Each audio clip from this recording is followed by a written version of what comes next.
ഓം നമോ ഭഗവതേ വാസുദേവായ. ഹരിമുരളി 20 എല്ലാവർക്കും സ്വാഗതം. നാരായണായ നമ നാരായണായ നമ നാരായണായ നമ നാരായണ നാരായണായ നമ നാരായണായ നമ നാരായണായ നമ നാരായണ. ഇന്ന് നമുക്ക് ഈ ദശകത്തിൽ 11 ശ്ലോകങ്ങൾ ഉള്ളതുകൊണ്ട് 9, 10, 11 പഠിക്കാം. ശ്രീമന് നാരായണീയം ദശകം 60 ഗോപീജന വസ്ത്രാപഹരണം ശ്ലോകം 9. വിദിതം നനുവോ മനീഷിതം വദിതാരസ്ത്വിഹ യോഗ്യമുത്തരം യമുനാ പുളിനേ സചന്ദ്രികാ ക്ഷണദായിത്യബലാസ്ത്വമൂജിവാൻ. ഈ ശ്ലോകം എങ്ങനെ ചൊല്ലാന്നും അതിലെ വാക്കുകൾ പിരിച്ചിട്ട് അതിൻ്റെ അർത്ഥവും നോക്കാം. വിദിതം നനു വോ മനീഷിതം വദിതാര സ്ത്വിഹ യോഗ്യം ഉത്തരം യമുനാ പുളിനേ സചന്ദ്രികാ ക്ഷണദ ഇത്യബല സ്ത്വം ഊജിവാൻ. നമുക്കതിലെ വാക്കുകളുടെ അർത്ഥം നോക്കാം.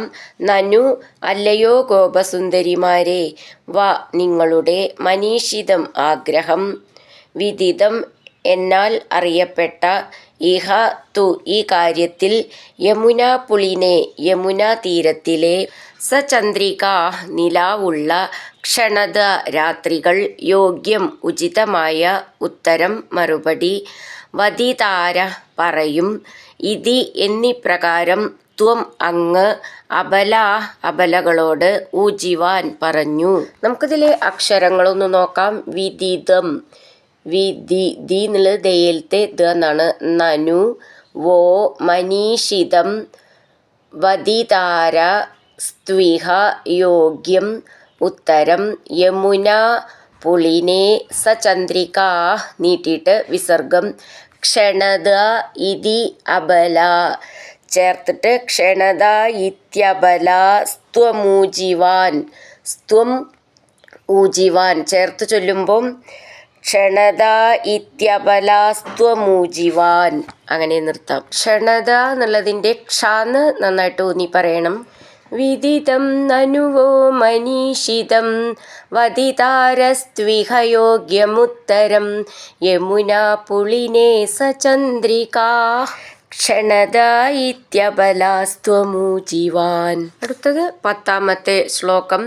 ഉപകർണ്യ ഭവൻ മുഖച്യുതം മധുനിഷ്യന്തി വചോ മൃഗീദൃശ പ്രണയാദൈവീക്ഷ്യ വീക്ഷ്യത്തെ വദനാബ്ജം ശനകൈർഗൃഹം ഗതാ. നമുക്ക് ഈ ശ്ലോകം പിരിച്ചിട്ട് അതിൻ്റെ അർത്ഥം നോക്കാം. ഉപകർണ്യ ഭവൻ മുഖച്യുതം മധുനിഷ്യന്തി വചോ മൃഗീദൃശ പ്രണയാത് ഐ വീക്ഷ്യ തേ വദനാബ്ജം ശനകൈർ ഗൃഹം ഗതാ. നമുക്കിതിലെ വാക്കുകളുടെ അർത്ഥം നോക്കാം.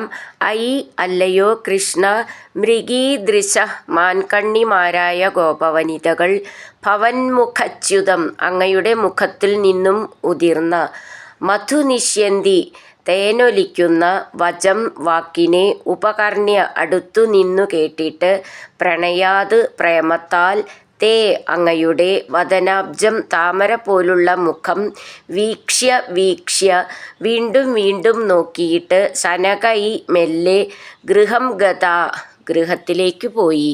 നമുക്കിതിലെ അക്ഷരങ്ങളൊന്ന് നോക്കാം. ഉപകർണ്യ ഭവൻ മുഖച്യുതം, ഭവൻ എന്നുള്ളതിൻ്റെ ഭാന്ന്, മുഖ എന്നുള്ളതിൻ്റെ ഖാന്നും നന്നായിട്ട് ഊന്നി പറയണം. ച്യുതം ചു നല്ല ച്യു എന്നാണ്, പ്രത്യേകം ശ്രദ്ധിച്ചോളൂ. മധുനിഷ്യന്തി മധു ധു എന്നുള്ള അക്ഷരം നന്നായിട്ട് ഊന്നി പറയണം. വചോ മൃഗീദൃശ അവിടെ വിസർഗം.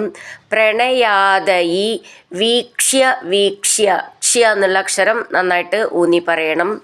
വദനാബ്ജം ശനകൈർ ഗൃഹം ഗതാ അവിടെ നീട്ടിയിട്ട് വിസർഗം അങ്ങനെ നിർത്താം. ഉപകർണ്യ ഭവൻ മുഖച്യുതം മധുനിഷ്യന്തി വചോ മൃഗീദൃശ പ്രണയാദയി വീക്ഷ്യത്തെ വദനാബ്ജം ശനകൈർഗൃഹം ഗതാ. അടുത്തത് 11-ാമത്തെ ശ്ലോകം. ഇതി നന്വനുഗൃഹ്യ വല്ലവീർവിപിനാന്ദേഷു പുരേവ സഞ്ചരൻ കരുണാശിശിരോ ഹരേ ഹര ത്വരയാ മേ സകലാമയാവലിം. ഈ ശ്ലോകം പിരിച്ചിട്ട് അതിൻ്റെ അർത്ഥം നോക്കാം. ഇതി നന്നു അനുഗൃഹ്യ വല്ലവീർ വിപിനാന്തേഷു പുരേവ സഞ്ചരൻ. ഈ ശ്ലോകം പിരിച്ചിട്ട് നമുക്കതിൻ്റെ അർത്ഥം നോക്കാം. ഇതി നന്നു അനുഗൃഹ്യ വല്ലവീർ വിപിനാന്തേഷു പുരേവ സഞ്ചരൻ കരുണാശിശിരോ ഹരേ ഹര ത്വരയാ മേ സകലാമയാവലീം. നമുക്കിതിലെ വാക്കുകളുടെ അർത്ഥം നോക്കാം. നനുഹരേ ദുഃഖങ്ങളെ ഇല്ലാതാക്കുന്ന ഭഗവൻ, ഇതി ഇപ്രകാരം, വല്ലവീ ഗോപസ്ത്രീകളെ, അനുഗ്രഹിച്ചിട്ട്, പുരാ ഇവ പണ്ടെന്ന പോലെ, വിപിനാന്തേഷു വനങ്ങളിൽ, സഞ്ചരൻ സഞ്ചരിക്കുന്നവനും, കരുണാശിശിര ഭക്തിയാൽ ആർദ്രമായ മനസ്സോടുകൂടിയവനുമായ, ത്വം അങ്ങ്, ത്വരയ വേഗം തന്നെ, മേ എൻ്റെ, സകലാമയാവലിയും എല്ലാ ദുഃഖങ്ങളും, ഹര നശിപ്പിച്ചാലും. ഇതിലെ അക്ഷരങ്ങളൊന്ന് നോക്കാം. ഇതി നനു അനുഗൃഹ്യ വല്ലവീർ വിപിനാന്തേഷു, അത് ഒന്നിച്ചു പറയണം ആ വാക്ക്. വല്ലവീർ വിപിനാന്തേഷു പുരേവ സഞ്ചരൻ, ഞ്ച എന്നുള്ളത് ഞാ ച എന്നാണ്, സഞ്ചരൻ.